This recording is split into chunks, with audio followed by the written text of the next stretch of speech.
Hey, what's up, everyone? Welcome to another episode of Trading Takes with me, Chris and Judah, presented to you by Investors Underground. I'm sorry I missed last week. Chris, you did such a great job filling in for me, but bubonic plague, where did that come from? I knew that you were out for something serious. It would take a lot to keep you from this, so I'm glad that you're recovered. Ashamedly, it was nothing serious, but I just was coughing and spluttering, and it was, but you did a great job. Thank you. And all I want to say on that is, when you're ill, revenge is a dish best served cold. Yes, now, this week, Bitcoin set all-time highs, and that's probably going to be one of the main topics of tonight. And for that, we need someone synonymous with Bitcoin. Please welcome to the show, investor and entrepreneur, Anthony Pompliano. How are you doing, Anthony? I'm doing well. How are you guys? Doing well. Great. Great, thanks. We're great. That was a very dramatic entrance there. I appreciate that. That's probably better than any other introduction I've gotten. I'm all about big intros and drama. That's exactly what I like. Now, Anthony, we always kick off the show with, we run a competition every week, and we ask all our viewers for their aha moment. So we asked last week, what was your biggest aha moment or breakthrough in your trading? And SB Live 7239, you have won a free month of Investors Underground. After trading for 5 years, my biggest aha moment was realizing that risk management is everything. Without risk management, you will lose every dollar you have. Fantastic advice. And we are running this competition again. So next week, please comment below what has been your biggest aha moment or breakthrough in your trading. And Anthony, while you're here, I want to ask you that question. What has been one of your aha moments? Oh, I have an aha moment every single day. I think of my entire life as just this constant pursuit of learning. And right before we did this, I had coffee with someone. He's a young entrepreneur. He's a junior in college. He's trying to start a company in the mining space, like not Bitcoin mining, but kind of traditional mining, exploration and extraction. And I probably learned 20 things during the conversation that I didn't know before. And so, if your life is dedicated to just constantly learning, it's hard to pick out any one thing. But it's more so, can you learn multiple things per day? And I always joke that learning and knowledge compounds before investing returns compound. So you have to compound the knowledge, and then your returns can compound financially. And so that's why I focus so much just on driving as much quote unquote like intellectual return as possible. Yeah, and I watched a YouTube short of yours actually, where learning every day keeps you young as well, right?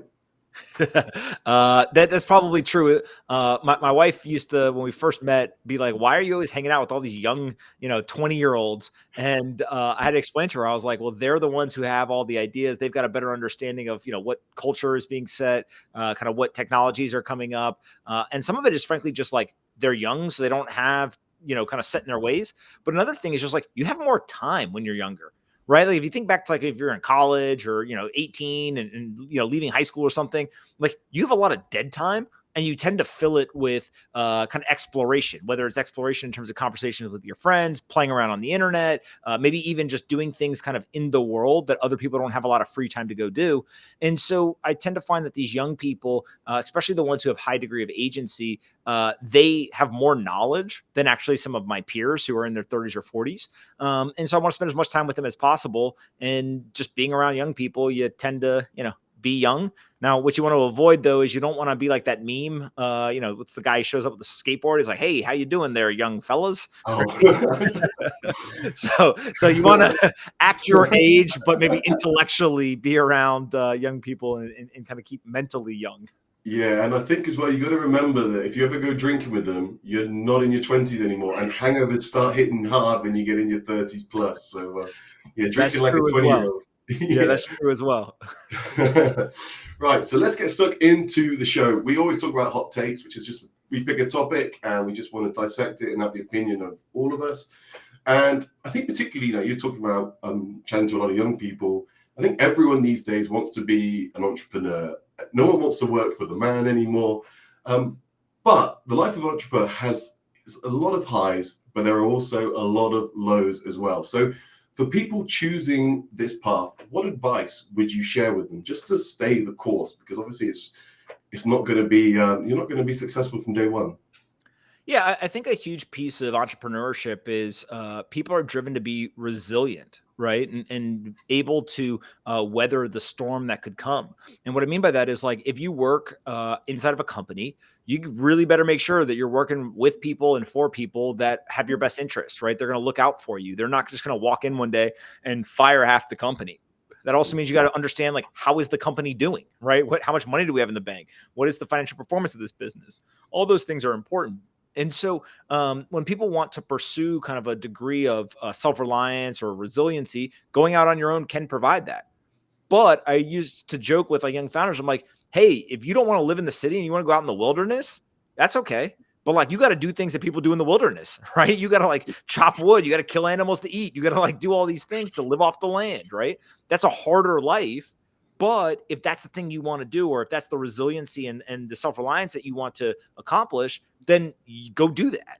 And I think of entrepreneurship very similarly. Like it is easier to just go work inside a big corporation. You know, in some of the large tech companies, they call it rest and vest, right? You get a job and you kind of do some work, but you're really resting. It's kind of chill. They got a lot of free food. They may even give you a ride to work. Kind of just calm, cool, collected. Everything's, kumbaya. And you're just letting your options vest, right? Or letting your equity invest. So rest, invest. If you go and start a company, it's hand-to-hand combat every single day, right? You got to do everything now, from hiring and firing to raising capital to finding customers to building the product to dealing with legal, like all of those things. And so it's a much harder path. But as we know in life, the harder things sometimes or usually have, a better payoff. And so the hard things are worth doing. You just got to know what you're signing up for. I think is probably one of the biggest things when it comes to entrepreneurship is just, it sounds cool and sexy to want to own your own company, but are you willing to do the things that it takes to actually be successful in doing that? Yeah, absolutely. And I think with, I haven't actually heard of rest and invest before, but I think that's great. And I think that's one of like the biggest issues that a lot of people face is comfort. When you're comfortable, you perhaps don't want to make that harder step because you're making your six figures by not particularly doing a lot, even though it's a dead end job, you hate it or whatever. Judah, we always talk about, obviously, I think there's an image that trading is sexy and it's all about green Lambos, but what would your advice be to someone starting out? I think you got to just figure out where, who you are as a trader, and really you don't know where you're going to end up in life until you actually try it. I mean, at first, you like, you don't. But then as you go towards what you think you like, you find out that you really don't like it at all. So it's really all about experience. Like I've been through so much in my life, and I'm not even that old. I've been through boot camps for programming, for web development and data science. Ended up dropping both. I've been in plenty of different fields in wholesale and in just many different things. And I mean, this was something that I was so drawn to when I started out that I just knew that I need to be here, and I got to figure it out and learn how to stay here and be successful here because this is what I enjoy doing. So it's not wrong to test many things out because you really won't know until you do that. Mm-hmm. No, and I think the main point that really resonates with me there is you really have to enjoy what you're doing, because otherwise the failure just sucks, right? It's just very difficult. And over to you, Chris. What are your thoughts to someone who's got to ride the course? Yeah, I think just really understanding what you're signing up for, and like Pomp was saying, the corporate life or other things, they can seem comfortable and they can seem easy, and they're very well established paths. But a lot of times you have the same struggles. You're going to have stressful days. You're going to have people that are difficult to work with. You're going to have setbacks. And so it's like, if you have a lot of those things already on the corporate path or the established path, why not, try something else more entrepreneurial and at least see if you like it. And so, especially while you're young, there's a great quote that says, do what's difficult while it's easy. And if someone's trying to explore a more entrepreneurial route while you're young, before you have a family or other things, that's really the best time to see if it's something that, is for you. And then once you get down that road, I think it's also a matter of understanding that where you start is not where you end. And oftentimes one thing leads to another. And so as everyone's career kind of progresses, you will find what you're interested in. You'll find what you're passionate about, and what you're good at too. And I think as long as you are just putting yourself out there and you're committing to at least staying the path for a while, you will find a niche that you really enjoy. And I think that that's where success comes from, where you find something that you're interested in, you're passionate about, you're good at, and it can really make a difference. Yeah, absolutely. And I think we may be asking the wrong person here, but Anthony, has it all been worth it? All the struggles that you've had in life, all the failures, has it been worth it? I mean, I think it's impossible to live a life where you end up where you are. And if you're happy, look back and say, I wish that stuff didn't happen. I think there's a lot of folks who, maybe they have a ton of regret, or they're like, man, I wish it had been easier. Right. But if you go and you kind of play it back and you took the easier path, then you might not end up where you are. And so I don't spend that much time kind of looking in the rearview mirror. I kind of just say every single thing that happened in my life, good or bad, got me to this point. And so it was necessary, regardless of whether I enjoyed it or not. Everyone that goes through tough times and good times, whatever. But also I think that I'm very intentional about what lessons am I learning in the moment. And so there's been times where, things have gone incredibly well. And I've always tried to just take a second and say, okay, what are the lessons from this moment? Right. And then there's times where things go incredibly bad. And same thing. What can I learn from this moment right now so that next time I'm in this situation, I don't repeat it? And historically, years ago, it used to be just like kind of making mental notes. Now I have a very close group of friends and family that I just send them the message, because I realized that like the lesson I'm learning, they all can learn as well. And the first time I did it, they were all like, that was weird. Right. But now what I find is some of them will also send me the same thing. And we've almost built this like little group of people where every single time someone learns something, they just throw it in there. And not like, oh, I was reading a book and I learned this thing, but hey, I made an investment. It didn't work. Here's the thing I missed.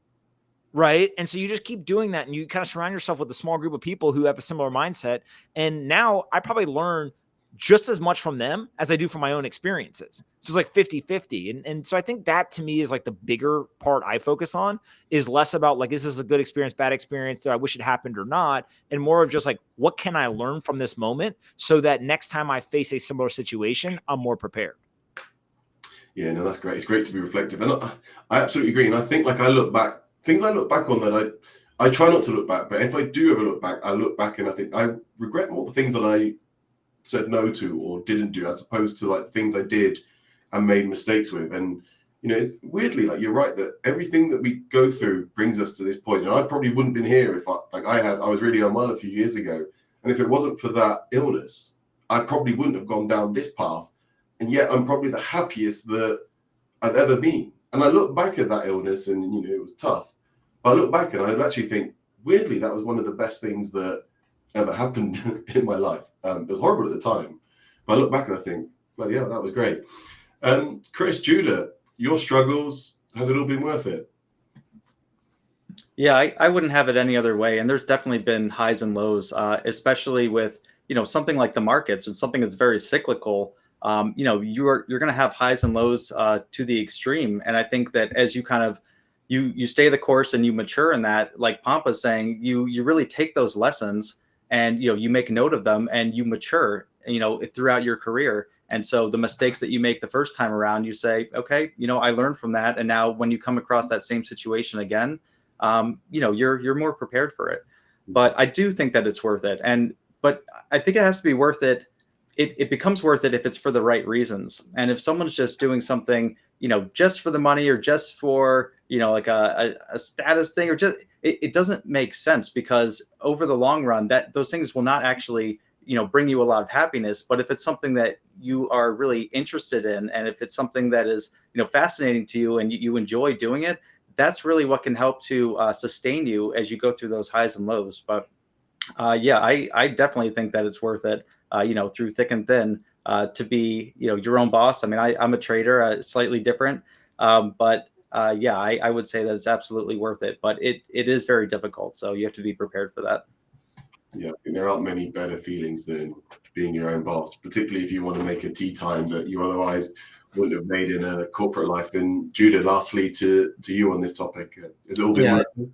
I think it's always worth it. You never know the outcome, and at the same time, everything happens for a reason. Like you said, you got mono, and you may be here today because of that. So as you're sick in bed for a week or two, worried about missing the work that you've been in, little did you know that you have a whole nother line of work now, and you're here today hosting this podcast. So everything happens for a reason. You got to have a positive outlook, no matter what happens, good or bad. And then we don't know the outcome. So to say, is it worth it when you're doing well at the end is very easy to say. And then when people place a bet and they lose the bet and they say, that wasn't worth it, it's because they lost the bet. You didn't know that before going into it. So you have to place the bet to get a result.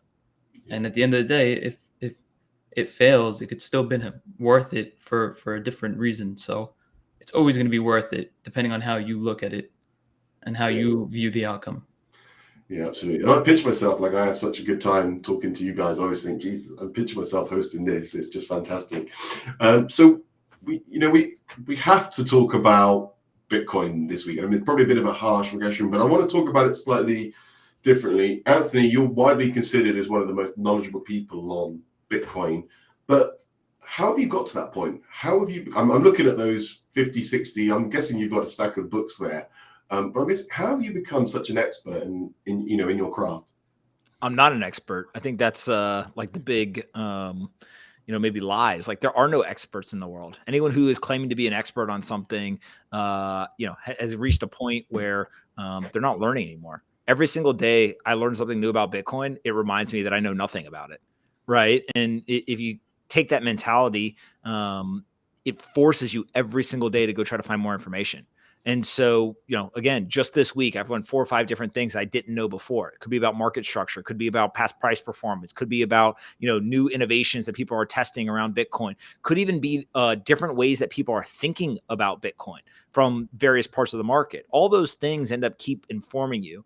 And then you overlay it with, because I am so public about my enthusiasm for Bitcoin, I'm the perfect person that everyone wants to debate and argue. Right. And there's plenty of them that, have been recorded and are out there in the public, but you can imagine how many there are in private. And so I've got rep after rep after rep of debating people. I've heard a lot, maybe not all, but a lot of the critiques. I've had to answer those under, on public television live or in a conversation where it's fast paced, et cetera. And so you realize quickly, like, you better be prepared. You better come to these situations with as much information as you can.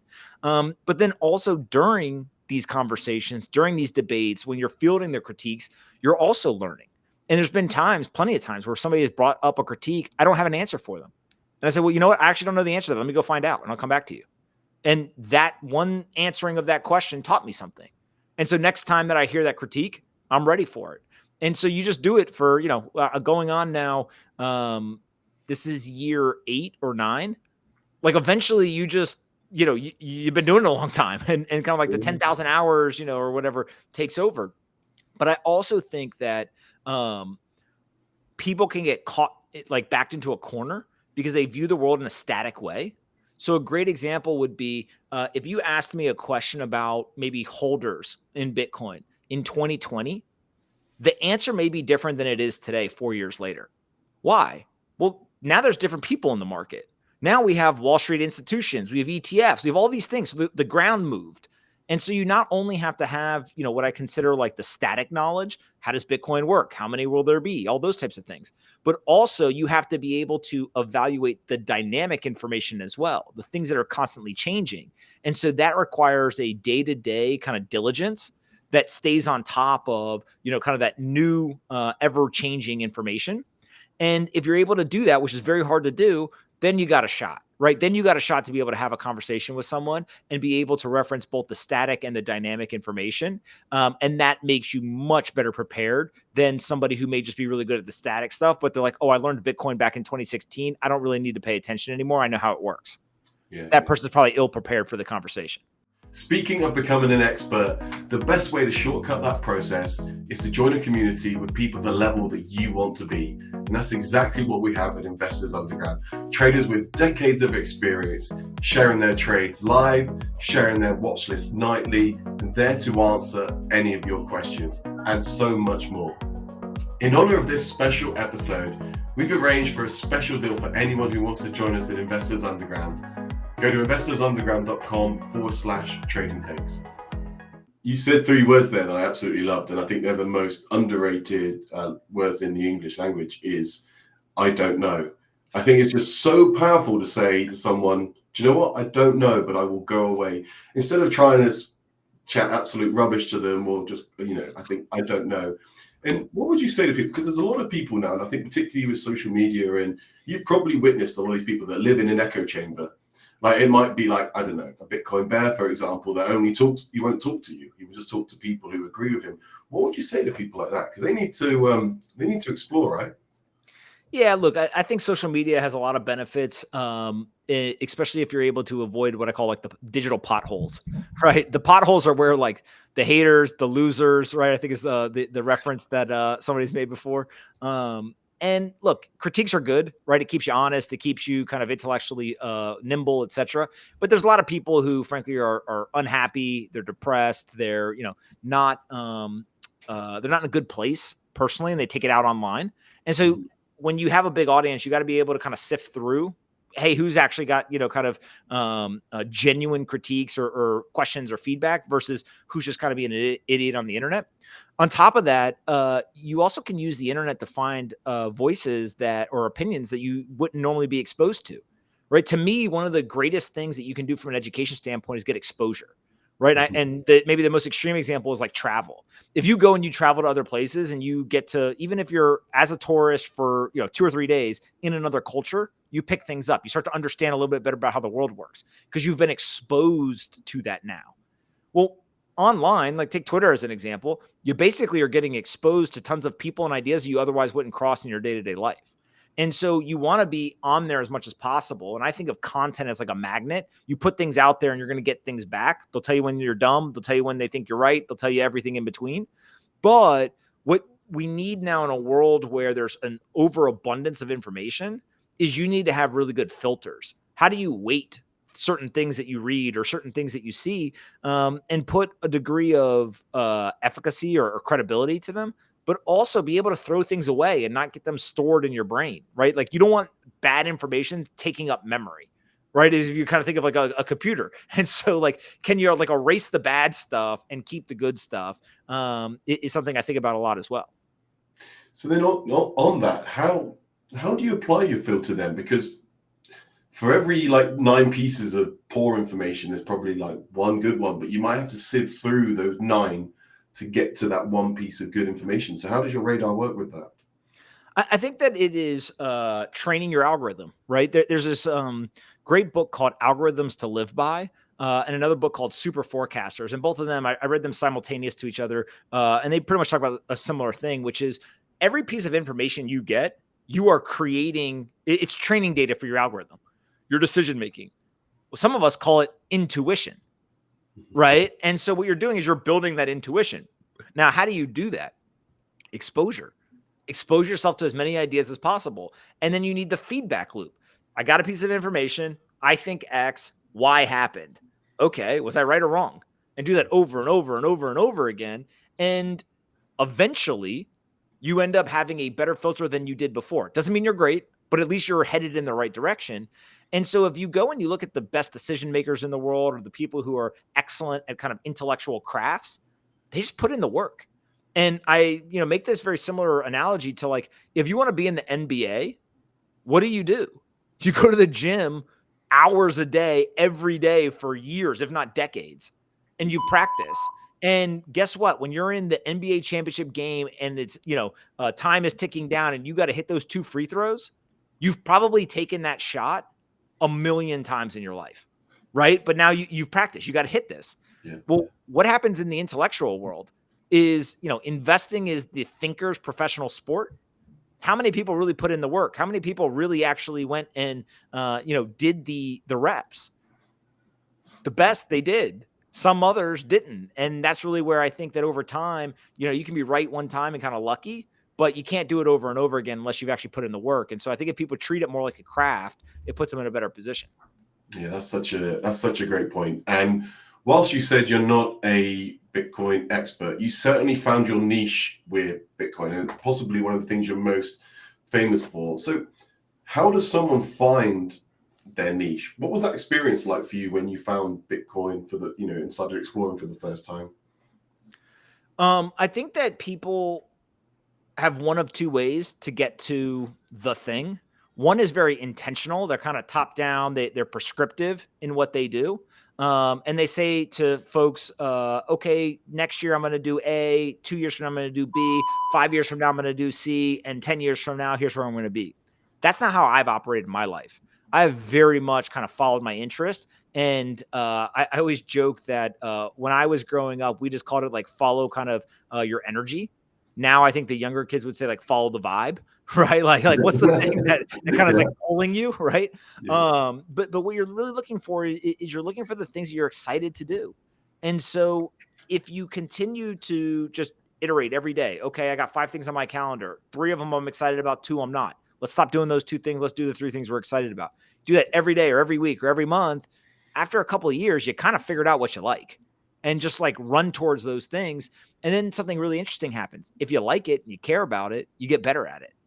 Right. And so like proficiency kind of follows energy and attention. And so you have to find that overlap in order to become proficient at something. And I don't know if you have to find it when you're 15 or when you're 45. Like you pretty much can find it whenever you find it. But once you find it, then it's like hit the gas and become as proficient as possible. And for me, it's just been, constant iteration rather than top-down planning. Yeah, that's another great point. And that reminds me of I was listening to the Founders podcast and they're talking about Michael Jordan this week, and he not this week, the recent episode, but he would everything from, I think it was Labor Day. It was a holiday. I'm sorry, I'm British, so I don't quite know where your holiday is, but there was a holiday in January, and everything after that point was basketball only. No adverts, no nothing else. It was basketball only. We're going to the playoff. We're going to the finals. So I think that's just such a great point. And I will throw it over to you, Judah. How have you become such a, you're considered the news expert now when it comes to trading. How have you found your niche, and what would you say to someone who wants to become an expert at something? Honestly, I had no idea where to start to begin with. And that just sounded like the easiest route to go to. Like news comes out every day, and that is essentially what drives the market and individual stocks. So, I mean, I joined, it was Benzinga. I'm still there. I joined Benzinga for my news, and as things were coming in, it's like, all right, this is a good way to contribute to the community, which is Investors Underground that we're in. Like, I didn't know much about the market, so how much knowledge could I put in there other than news that comes our way? And this was before Max set up like AI news and news flow. So it was basically like just the fastest way to get news in there was whoever posted it. And that was just how to gain exposure. And every time I posted news, I felt like it was my responsibility based on like what news I put in, because I didn't just put in anything. I would sort of over time get a feel of how the stock react to certain news based on either the float, the chart, the actual news itself. And over time, it got me like very quick to understand like how a stock can move off news based on doing it every day across like different names, tech, biotech, whatever it was. So like when a PR comes out now, I get a very good idea on how it could move. And it was just like getting that sense of like how stocks move off of press releases. And that was really more geared towards like small caps because they react the most immediately and then they'll just dump right after. Whereas like something else could be a more prolonged move. So it was really because I didn't know anything else. So like news was given to me. And that was my way of contributing. Yeah, and it sounds like, Anthony, talking about your algorithm in training, that sounds exactly like the process you've been through. Yeah. Yeah, cool. Chris, so over to you then. So how does someone become an expert, and how does someone find their niche?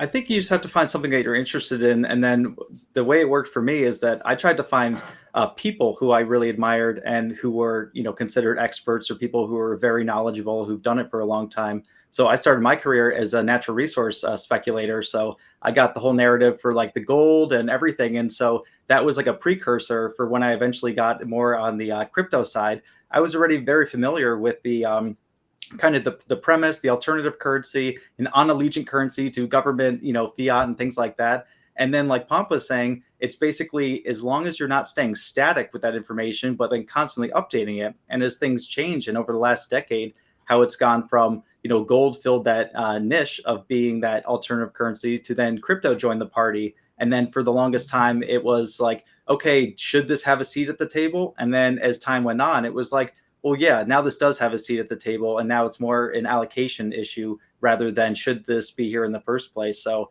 but a lot of the things that I learned were from people like, there's a guy, Rick Rule, who is a very good natural resource speculator. He's been doing it for 45 years. And so for me, that kind of got me going of just seeing someone who was very proficient, really an expert in something and constantly learning and sharing what they know. And that really inspired me to learn a sector well. And then, one thing leads to another. And then so from natural resources to, value investing, to crypto, to trading, to everything. So just kind of following good people and things that you're interested in. That's really been the progression for me. Yeah, and that's such a beautiful segue to my next question, the next question is, I was going to ask Anthony how the conversation around Bitcoin has changed for the past 10 years, sorry. But I feel like the conversation is changing almost like every 5 minutes. But I will ask the original, how has it changed in the past 10 years? Well, I mean, 10 years, it's night and day difference, right? Basically, there was no conversation 10 years ago. Now there is a conversation. I would say really maybe we could focus on the last 60 days or so is probably the biggest change in recent years. I do believe that we will look at pre-ETF versus post-ETF eras of Bitcoin. The institutional interest in this digital currency is off the charts compared to what most people predicted, which is obviously bullish for those who hold it. But it is forcing people in the traditional financial world to scramble a little bit and figure out, what is this? Why are so many people buying it? Why is BlackRock raising $12 billion into this fund in a matter of 45 days? And should I get some? And I think that, when you have those institutional investors, historically, they're first to an asset class, right? They're the ones who are supposed to be professionals. They paid millions of dollars a year to try to figure out what great investments are. Retail front ran them for years, right? And so in some weird way, like Bitcoin that's being sold now, BlackRock is buying it from Bitcoiners. Right. And like, it's a very interesting dynamic. But the good news is that from a financial perspective, the merging of the new system and the old system is going to happen whether we like it or not. That should lead to a higher price. The bad news is that there's a trade-off, right? The more it gets pulled into the traditional system, the less that you get some of the really, I think, exciting aspects of it being outside of the system. And so that trade-off, there's some equilibrium there. I don't think we quite yet understand exactly where it'll end up, but it's something I'm watching closely. Yeah, absolutely. I think you're right, and I think even you said this. So feel for someone like me who hasn't got the knowledge you've got, but you said even you underestimated the effect of the ETFs perhaps a couple of weeks ago because it's been since that point it's been pretty relentless, right? I think that there is probably more demand than we realize now for sure. But what it signals is that there's going to be more demand than we realize in the future. And the reason why that becomes interesting is because some of these large allocators haven't even turned this on yet, right? Like they haven't even allowed on many of the wirehouses their clients to go buy Bitcoin. And so once that starts to roll, it's going to be quite exciting. There's a guy, Rick Edelman. He went through a math exercise. He says he thinks $150 billion are going to go into the Bitcoin ETFs just from independent RIAs before the end of 2025. Wow. That's a crazy number, right? That's a crazy number. And that's just one specific area of the finance allocation industry. And so then you start to add in all the other players. As I said on TV the other day, it's very hard to construct a narrative right now that is bearish for Bitcoin. Again, I don't know what's going to happen in the future. I don't know how high it can go. I don't know what the timeline is, but like being bearish is pretty hard to say with a straight face. Yeah, I absolutely agree. And I've got a confession, but I want to ask this question first. How much do you think you should have in your portfolio as a rough percentage? It's going to be different for everybody. Some people, 1% will be enough. Some people probably need closer to 5 or 10. And then regardless of whether it's a smart idea or not, there's going to be people who put 90%. Right. And I think that for the average person who has kind of a 60-40 global portfolio, they're probably, somewhere in the middle part of their career. So they've got some time, but it's not like they're 20 years old again. Somewhere between 1 to 5% is likely to be enough in order to really juice the returns without them checking their account every day, worried about their, if you have 50% with the volatility, that's not fun. And so I think that, kind of that 1 to 5% is probably the range most people will end up in. Yeah. But I think the point is that we've got to the point now where, it's treated very seriously and you need something, whether it is 1% or whatever. So my confession is I actually have a Coinbase wallet from I first bought Bitcoin. It would have been over a decade ago. And I've lost the wallet. I've lost the email address that connects. It's one of those like silly email addresses that, I don't know if you can remember your first email address. I used to play basketball. So it was something to do with basketball, nothing to do with my name. I've lost that. Anyway, I will. You've inspired me to dig it out. That's where my you got to go find it. I gotta go find it. It might be over 10 years ago. A lot's happened since then. That's my 1% anyway. Chris, so you're privy obviously to the conversation around 10. So in your mind, how's it changed over the past 10 years? Well, I think it's changed a lot. And like Anthony was saying, over the last 60 days with the arrival of the ETFs, it's a new way for someone who wants exposure to get it. So again, using like the gold and Bitcoin kind of similarities. So if you think about when gold was in the financial system, but the only way to really own it was through physically getting it. It was kind of a hassle, kind of a pain. You have to go to a dealer, order it, or do something and then store it. And I think that you had ETFs come along for gold, and you now have a lot of derivatives, and it's much easier for Wall Street to get their hands on it without having to deal with, the physical storage or doing that. And I think it was a very similar thing with Bitcoin, because you had to go through, a crypto wallet, you had to go through Coinbase or something like that. And it was like this extra layer or this extra hassle that prevented a lot of people from getting it. If you talk to someone who's 65, 70 years old, and they might be, financially savvy and everything, but they might just not feel comfortable, taking an extra step to go onto an unverified app and do all this stuff. But once you have something like an ETF or something that people, a wrapper, a wrapper that people are familiar with, that they can now get exposure to that Bitcoin through a very traditional way, I think that you do attract a lot of money that was previously on the sidelines. It's kind of like if you have a great restaurant, but you have to climb a rock wall to get to it. It's like, well, numbers are going to be a little bit down, but once you pave a road and people can just walk up to it, now it's a lot easier. So I think it's changed a lot. And I think that, it's not like a one or the other with gold or Bitcoin. I think it's like different types of energy. It's like they're used for different things. And I still think that they're both going to kind of share that platform of the alternative currency space. But I think Bitcoin is still in the ramp period, whereas gold has been established as the alternative currency for a long time. Bitcoin is now just ramping up to get kind of on par with that. And during that ramping phase, that's really when you have those exponential gains, like we've really seen over the last years. And of course, there's been huge volatility, but volatility works both ways. And so if someone has a proper allocation, and if they're comfortable holding through it, no one at this point has basically bought Bitcoin and held it and now lost. And so time is the friend of Bitcoin. Yeah, no, absolutely. Immense. And so moving forward though, Chris, do you think you touched on, it's now a lot easier for people to invest in Bitcoin.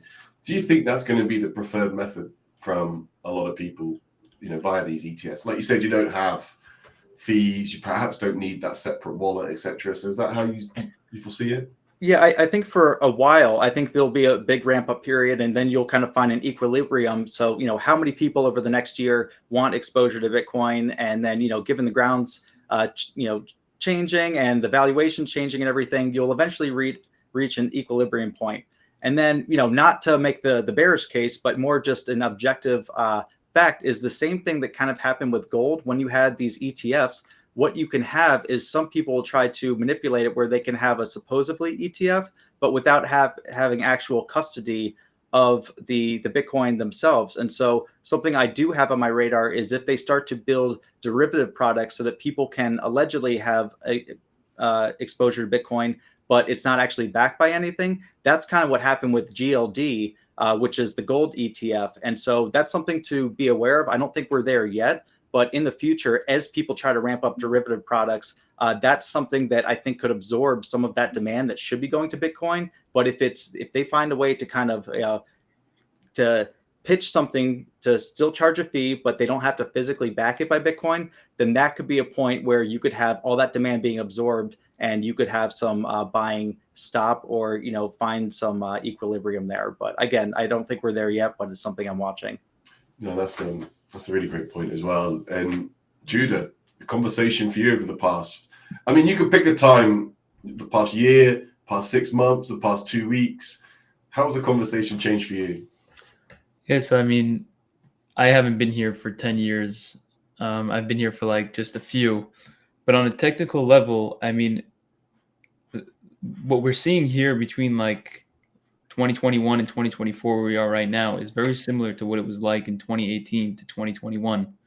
And the move that you see here from where we were down here around 15, 16K to where we are now is a very similar move percent-wise from like the 3,000-4,000 here and then breaking out this $19,000 level and minimal pullbacks. Like you would think that this needs to pull back down a little bit before going higher, but really it doesn't. It could just break right through like it did here and continue going. So on a technical level, everyone's eyes are on this and everyone is expecting a lot higher. And I have no thoughts in terms of like, where it's actually going to go. But I do think that people have to have an open mind and not be too bearish just because of the move that it has made and where it's coming into in the past, because we've seen it before and it's just gone like 200% higher right after. So technical wise, look at this thing. It looks more powerful than ever. No, completely. And this narrative is just becoming stronger as we progress. Well, yeah, and I think that's been the biggest shift. And I think it's even in like the past few weeks, there's been a shift from Bitcoin being some sort of, being speculative to actually, no, this is here to stay. This will be part of, pension funds, etc. for, our generation, the next generation, and for years, absolutely years to come. Anthony, I've seen you mention, there's a couple of tweets that you mentioned about just the demand at the moment, just completely outstripping, just with the funds purchasing, it's just completely outstripping the demand. Yeah, look, if you just look at the numbers, right? There's like anywhere between 9,000 and 12,000 Bitcoin being bought every single day in terms of net inflows to the ETFs denominated in Bitcoin. So forget dollars, just how many Bitcoin are people buying?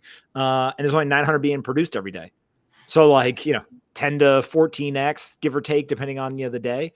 Go to Economics 101 class, sit there for 20 minutes. What do they teach you, right? Demand outstrips supply. Prices got to go up to accommodate everyone. And I think that's what we're watching now. People forget the ETFs were approved. Bitcoin was $42,000, right? Like we are up 62% year to date.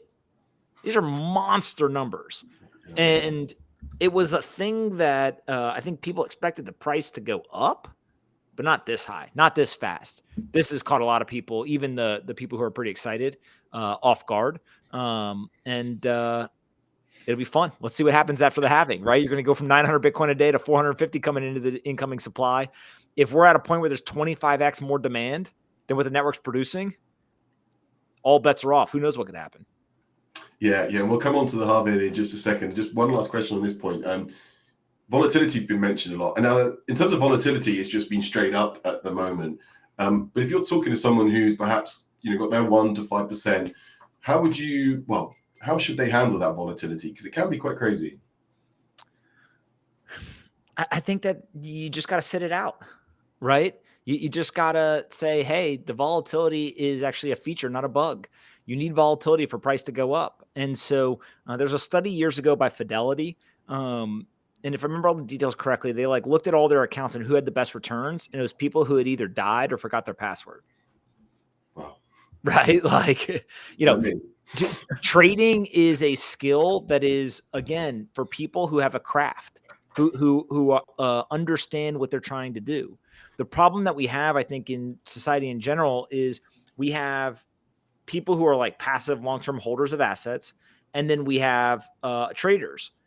There's the people in the middle that should pick the extremes of one side or the other, but instead they end up actually like trying to do both.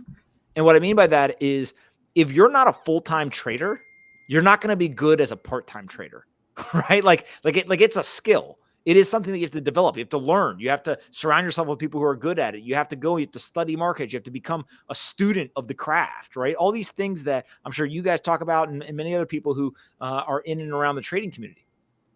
But man, is it bad if somebody says, hey, I'm not actually going to go do the work, but I'm still going to go and do the action, right? It's like showing up to, play pickup basketball with a bunch of NBA players. Like you don't belong there, right? And so instead, it's like pick who you are and then go follow those skills and go develop those skills accordingly. No, absolutely. And you just mentioned the halving. We've obviously touched quite in depth on the ETFs. So we're not putting you on the spot with any predictions or anything like that, but just your general thoughts for Bitcoin for the rest of the year. Higher. Higher. I think that we'll get a surprising degree of announcements from whether it's sovereign wealth funds, nation states, big public pensions, some group of people we're not expecting. That's who they've bought, which will also lead to higher. And I think that this is now a time where people start to realize Bitcoin is global. Regardless of what the Fed does in terms of high or low interest rates, like you got to look at all central banks. What's the liquidity profile globally, not just any one central bank? And so I think that narrative will change as well. That it isn't kind of a zero interest rate phenomenon. It's about global liquidity, and global liquidity has been increasing because of China. At the same time that the Fed, ECB, and BOJ have been contracting liquidity, and so Pay attention. Keep your head on a swivel. I think it's going to be a big theme going into the next 18 months. Yeah, no, absolutely. I think higher is probably the perfect answer. Now, obviously, I know you're certainly one of the Bitcoin bulls, but what could potentially derail a bullish thesis this year? Is there anything? There's definitely things. I mean, there's always been things, right?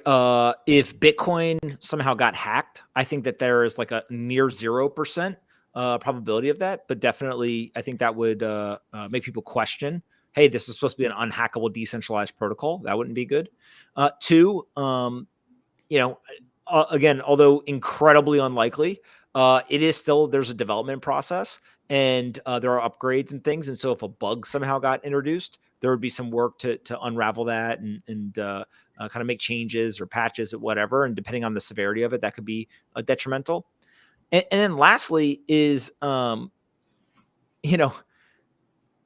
actually think one of the most interesting attacks on Bitcoin would be not an attack on miners, because I think we've seen now that between node operators and miners, there's a relationship where even if you have 51% of the hash rate, doesn't mean you actually get to make the rules.